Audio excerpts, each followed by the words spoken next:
আসসালামু আলাইকুম ওরহমতুল্লাহি ওয়াবারাকাতুহ। এই দুনিয়া কয়েক দিনের।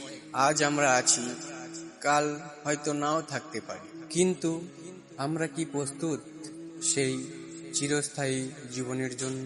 কুরআনুল কারীম আমাদেরকে শিক্ষা দেয়, দুনিয়া হলো একটি পরীক্ষার স্থান, আর এই পরীক্ষার ফলাফল ঘোষণা হবে সেই আখিরাতে।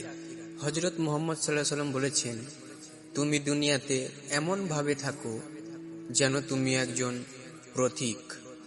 ভেবে দেখুন, পথিক কি কখনো ঘর বানায়?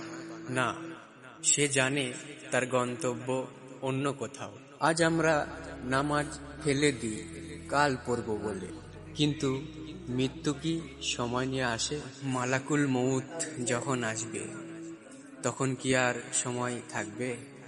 তাই আজ থেকেই শুরু হোক পরিবর্তন, একটি নামাজ দিয়ে, একটি তওবা দিয়ে, আর একটি ভালো কাজ দিয়ে। হয়তো সেই ছোট আমলই আমাদের জান্নাতের কারণ হয়ে যাবে। আসুন আমরা দুনিয়াকে নয়, আখিরাতকে অগ্রাধিকার দিই। আল্লাহ আমাদের সবাইকে ভালো পথে চলার তৌফিক দান করুন। আমিন সুম্মা আমিন। আল্লাহ হাফিজ।